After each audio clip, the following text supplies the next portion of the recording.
right now, Yes. is this the best era for professional wrestling? You've been around for a while. You've seen the latter part of the new generation. You've seen the Attitude Era, like Ruthless Aggression, and all of that. But like from all the time you've been watching wrestling, like have fans been eaten as well as they have been like in recent years? You know, what's funny is those are pretty good areas of wrestling, right? You had multiple federations or, promotions. You had the indie scene wasn't as stacked as it is, but Mm. you had multiple promotions that you were watching, and multiple guys that were coming over, women too, that were coming up pretty good. So it was a great era of wrestling. But Mm.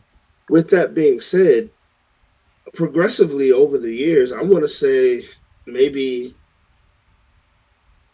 2017 to now or 2018 to now, like you're seeing things that you never saw back when I was growing up. You saw like of course AEW being made by actual wrestlers. Like this was a promotion made by actual wrestlers and a guy who had too much money and who enjoyed wrestling, and and it's doing well. And then you have like WWE that tanked, literally tanked, and then they had to get rid of the problem, and they got rid of the problem. Now they're doing some of the best product I've seen in a long time. Like honestly, this if this isn't the best, this is one of the best. Like there's more young talent coming up. Like you can literally pick any indie promotion today and be entertained. Anyone you watch, like a dead was it dead something pro wrestling DPW Deadlock. Deadlock wrestling DPW in North Carolina. They're actually really good. A lot of underground talent. Like So I'm going out to you're, Seattle in a little bit, and like I'm like really hyped because I get to go see like Defy for the first time oh live, yes, good and stuff. like that's Good and that's stuff. for everyone who doesn't know, like Defy is like the promotion, like Nick Wayne, Darby Allen, like all the Yeah. Seattle based guys, like they Defy really, has been put on the map yeah. by a lot of those guys. Defy is a great promotion, honestly. But yeah, man, and that just proves what my point. Like it's a totally different landscape now. Like indie wrestling actually means something now. You know what I mean? It's not a joke like it was back then. I think like for me, and I think like I agree a lot. Like I think what it comes down to is like there is so much wrestling that's accessible at this point that no matter what kind of fan you are, there's something for you, right? Like if you're a hardcore fan, you got GCW. If you're, more of a like a sports oriented like MMA shoot kind of fan, like you can watch stuff like Bloodsport. If you want the grandeur and like the spectacularness or whatever of things, there's WWE. If you want like that but a little bit more sports oriented and whatever, there's AEW. Like there's something for you everywhere, and it's so abundant. And like there's a lot of people who are nuts about pro wrestling, and that's a good thing, man. Like it means that like if pro wrestling, if people have the same feeling about pro wrestling as like others do about like comic books or Right. about like things like that, like all these other like different fandoms, that means that pro wrestling is healthy. And that means the business is good. That means more wrestlers are going to be inspired to actually follow their passions, and more fans like us, and start a podcast and just start talking about it. I like, mean, yeah, like another to add to your point, I don't think wrestling has been this prominent in the DMV in a long time either. Like you still have Maryland Pro, you have a couple of promotions in actual Washington D.C. and a few in Virginia. Is what, dude? Like wrestling is like bouncing back and forth, and like I believe back back in the day, like you ask somebody, you know anybody's wrestling? No, not really. Like you ask somebody now, they know like 15 different people. Like I right now as we speak, like one of my best friends, he's wrestling in between, he's doing extreme death wrestling in between New Jersey, Philadelphia, and all that crap. And then I have my buddy Andino, who does wrestling.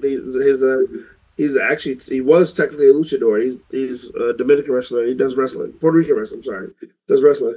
And yeah, then I got my buddy Jose, who's a wrestler. Like I can name like 8 different people, but like when I was growing up, I couldn't do that. I mean, we did I mean, like look, dumbass we wrestling. all went through our backyard wrestling phase. we It's did happened. dumbass wrestling, but I don't know any actual Dumb, pro. yo, if we ever start a wrestling promotion, dumbass wrestling, trademark it, baby.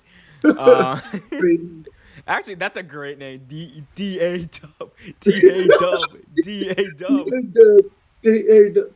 Dog. Um, Daw. This is the daw of a new era. that's Um, so but yeah, I mean, and I think like part of the part of what makes wrestling so great is like it's so bottom heavy now. Like the floor for what is good professional wrestling has been risen like and raised, and what constitutes good wrestling that's also been raised. Like WWE's obviously stepped up their game immensely over just the past 2 years. Like it is night and day as far as a product goes. AEW obviously like their prominence and it changed the business. Like say whatever you want. Like you don't need to like AEW, but it is a fact that like its mere presence at the level that it's at like changed the business for the better and made WWE a better product. Forget company. Like I'll take the business aspect out of it. It made it a better product. We don't get what we're seeing. Like you can talk about the storyline being dragged out, and we probably will at some point. But like they make sense, and that has not been the forte for WWE over the last couple of years. yeah. I mean, I will say that the what was it, the New Day and whatever the AOP storyline is dragged. Hey now, It's done. It's been done a long time ago. I mean, you add Odyssey Jones, which is great, but it's still whatever. Like that was been dragged a lot, but no, like in all honesty, the storylines, the watching WWE has becoming more and more enjoyable. I actually watched Raw last night, and I don't do that. Trevor does not do that, and it's crazy. I don't do that. But I Um, actually watched some of Raw yesterday, and I'm like, this isn't terrible. I mean, it was a decent Raw. I mean, it actually was a decent Raw. I'm still a little confused with the Wyatt Six, but and not really in a bad way. just like Just what's going on here? right. Just like first off, it's five. Where's the sixth person? And secondly, like, what's the angle? What are we doing here? Because like, I would love to see them in serious feuds, but I don't think it's gonna make too much sense unless that team has a girl with them. You know what I mean? Yeah.